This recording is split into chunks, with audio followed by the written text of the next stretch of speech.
Good evening, ladies and gentlemen. So I have had for quite some time a project to create some understanding around acknowledgement of country for other Toastmasters clubs who may not quite understand what an acknowledgement of country is or why we do it. So in speaking to a number of people, there is a great fear around not knowing what it is or why we do it. So when I questioned people and asked them about their understanding of acknowledgement of country, it was clear through a couple of questions.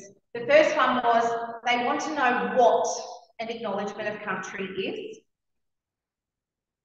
Why do we do or why do we deliver an acknowledgement of country? So that's the question that comes up a lot. Why should I do it? Who should do an acknowledgement of country? When should an acknowledgement of country be delivered? And what do you say when you've been asked to deliver an acknowledgement of country? So I've put together this little package so that other Toastmasters clubs can take this whole slide deck and they can use it with their club members. They can talk through the very simple and easy to read slides, but at the end I give a couple of examples so that they can take those examples and see what an acknowledgement could look like, but hopefully they'll gain the confidence so that they can go and write their own. So the first piece that's really important is that people need to know what country is. When we refer to country as Aboriginal people, it is always capitalised because for us it's a proper noun. Country is everything to us. And so it's really helpful to have the two maps that I've included in the slide deck. The two maps are very clear. We can see the outline of our country of Australia, but the one on the left is what we now know in contemporary times with our states and our territories. The one on the right, however, shows all of our nations, our Aboriginal nations around the country. A lot of people don't realise just how many Aboriginal nations we have in our beautiful country. They also don't realise that as Aboriginal people, we are not the same. I am not the same as Bob. I'm not the same as Diane. Whilst we are Aboriginal people, we've had different experiences. We've been raised in different areas. We're from different people, from different nations. And so our processes and our protocols make us different people. So it's really important that as non-Aboriginal people trying to learn about acknowledgement of country, they understand that yes, we say we're mob, and that sounds like a collective term, but we are not one. So understanding that you might come from any one of those coloured little spots on the map. People say, why do we acknowledge country? What is it for? The first thing I say is an acknowledgement is not an apology. I've had people over time say, it's not my job to apologise for my ancestors.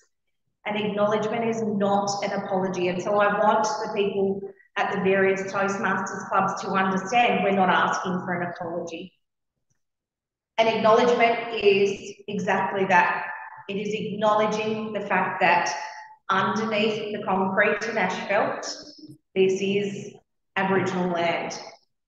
I deliberately use the terms traditional owners or custodians because depending on where you are around the state and around our country, different terms are preferred. And again, that highlights we are not one people with one set of protocols. Some mobs like to use the term traditional owners. Down around the Canberra region, we've been told traditional owners is not ever to be used. Aboriginal people do not own the land owns us. So some areas prefer the term custodians, whereas I know some Darug elders who do not like the term custodians because custodians could be used to indicate any Aboriginal person, for example, here living in Mount Druitt, who is living off country, but still absolutely cares for the country they live on. So in getting to know which terminology to use, it's really important to get to know your local community. Find out what terms they prefer if there is a term that they find offensive. So an acknowledgement is saying thank you. It's saying we know we're on Aboriginal land and we want to thank you for the care that you've given to country and waterways for tens of thousands of years. We know there is a debate in some circles as to how many years. Some people like to say 60,000 plus years. As long as we're acknowledging it's tens of thousands of years, that's the most important thing. So that next question was, who should offer an acknowledgement of country? Quite often there's a question of, if there are 5 speakers at a formal event, does each of those 5 speakers deliver an acknowledgement? That is completely up to the 5 speakers. However, there is one rule. Anyone can deliver an acknowledgement of country, but if someone is delivering a welcome, it must come after the welcome. I liken an acknowledgement to, if I go and visit somebody's home and I knock on the door, they would welcome me into their home. I would then thank them for having me. So that's what an acknowledgement is. It's a thank you. We acknowledge the traditional owners, the traditional custodians. When should an acknowledgement, oh, and I've just realised the typo, an acknowledgement be delivered? An acknowledgement should be delivered after a welcome, if a welcome has been offered. We know that a welcome is not always delivered, and I will acknowledge the typos. That's my fingers going too quickly, sorry. If there's no welcome delivered, so if there is no traditional owner in the room or at the event, absolutely anybody can deliver an acknowledgement, but it should be at the beginning of the agenda. A number of occasions I've been at an event where somebody has said, before we begin today's event, no, the acknowledgement is the beginning. So the formal part of the agenda is not the beginning of the event. The acknowledgement or the welcome is the official beginning. An acknowledgement can be offered at formal meetings, but also at informal meetings. Okay, what do I say? So this is where people get stuck, and this is where I'm hoping to support those Toastmasters clubs. As long as the words that are offered are meaningful, that is the key. There is nothing worse than hearing an acknowledgement, people rattling off really quickly because they know it's a ticker box, they have to do it. So it can be scripted, it can have images, it can have music, but what's important is that it comes from the heart and that you connect as the person delivering. I've given the Toastmasters clubs some tips. If they want to localise their acknowledgement, they talk about what country they're on, they might name the custodians or owners, they may call out or highlight a significant person or event or site from the area. You can also personalise your acknowledgement, so you might choose to make a personal connection to what you're saying. It might be that you were born and raised in the area, and so that's your personal connection to the area that you're acknowledging.